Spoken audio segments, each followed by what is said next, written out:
Let's try and understand that a bit better. We have with us Abhijit Roy, MD and CEO at Berger Paints, joining in on the show right now. Abhijit, hi, good morning. Always good to have you on ET Now. Abhijit, after extended monsoon and early festivities curtailed in third quarter volumes, how is it that business dynamics are playing out right now when it comes to, in particular, the decorative paint segment?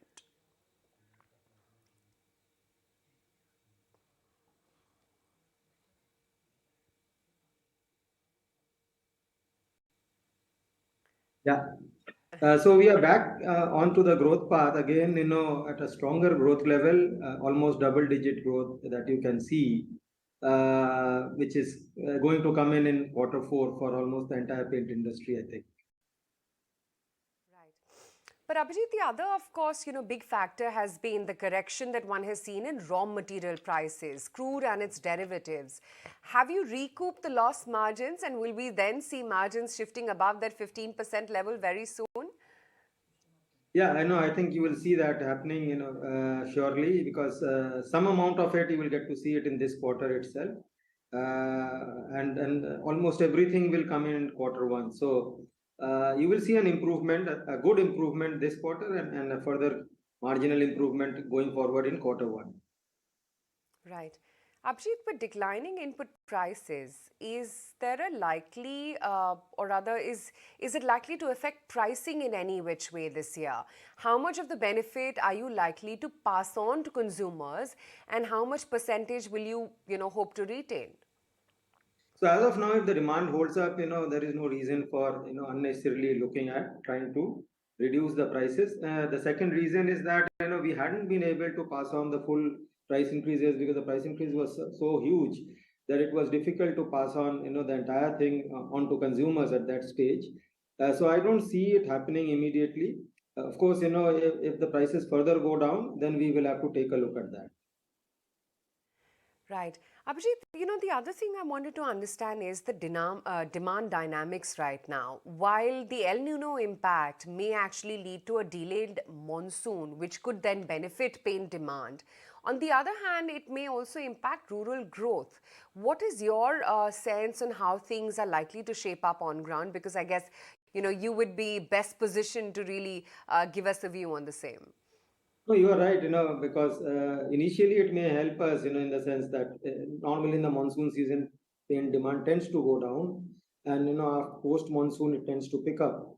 But if the monsoon is bad, so initially we may gain, but then rural demand might get impacted, and that's not a good story to have. So we'll have to wait and see. This is still remains, a question mark to what will be the impact and how much of it will impact the rural demand has to be seen, depends on the El Nino and the severity of it. So we await that, and then we will take a call only in July, August, when we know what has happened actually. Sure. Abhijit, the other thing is the expansions that you've planned, especially in Odisha. Is it expected to be as big as Uttar Pradesh Sandila plant going forward? And what kind of levels of investment are we looking at with this capex round?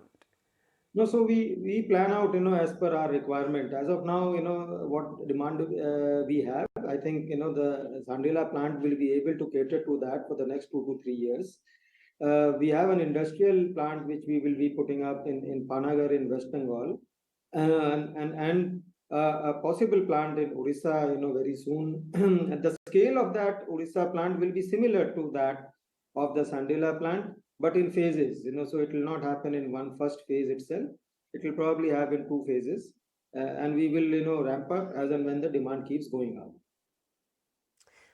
The other thing, Abhijit, on capacities that you're coming out with, and an extension to what you just highlighted, are they enough to tackle against impending competition from Grasim's entry as well now in the segment, and the entire sector becoming so increasingly competitive, and the expansion plans by other players? Are you then planning on expanding further, other than the current plans that you have? No, we don't. We basically look at, what our demand is and, what our supply situation is. I don't think as far as capacity expansion is concerned, we look at competition and try to do something there. I believe that, based on what we do as a typically a 3 to 5 year projections internally, When we see that, we are going to run out of capacity, going by the optimistic projection that we have, we start putting up capacity on our own. So I don't see that happening immediately. We will, carry on with our type of expansion that we normally do in steps. I want to go back to that very basic question. And good morning. It's so good to connect with you, Nikunj here. Morning, Nikunj. What will be the impact of Birlas entering the paint market? Well, see, obviously there will be some impact, right? There will be some amount of, possibly we are growing, say, at, on a CAGR basis, if you take 20 years, we are growing at 14 odd percentage. Under normal circumstances, that growth rate possibly will come down, in a particular year. 10-11% is where it will settle down at. If we do nothing, if we do on our, some other activities of our own, maybe we will able to restore back our growth levels, and we won't, have any impact as far as the revenue growth is concerned.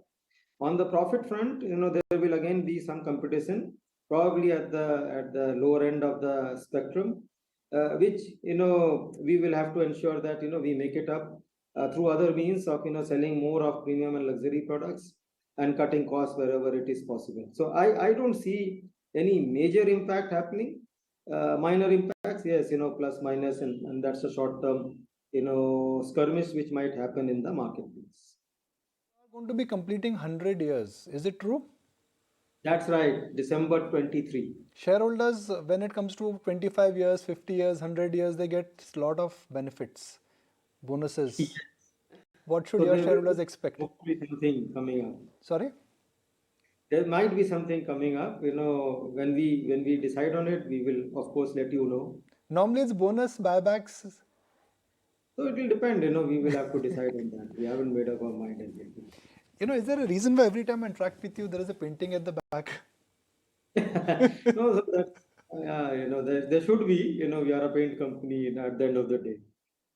I'm just going to wrap it up with one final question. When I analyze the paint sector in India, the real big moment came when the paints, the so-called limestone walls of India, at least in rural and urban India, they started getting painted, and that really gave this industry a very large growth per se. Has that migration of unorganized to organized, or the Chuna wall, if I may use the Hindi word Chuna wall to paint wall, is that big trend over? So there are three things happening, Nikunj. One, of course, the urbanization continues. It's still at a very low level of 33-34% in India. And a lot of people are migrating still into the towns and cities, and new houses are coming up. First time painting, and after every 5-6 years again painting. So that trend is likely to continue for the next 8 to 10 years. So that growth will not be impacted so much. The second is the premiumization, which is happening as the money flow improves, as people's earnings goes up. They tend to move upwards the ladder. So that's another gain which is there for the paint industry, and that's going to continue also.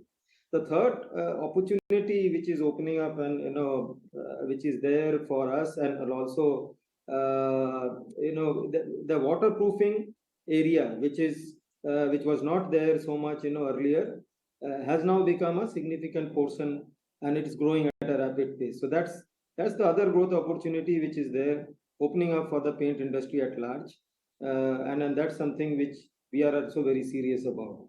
So these are the three things which are happening.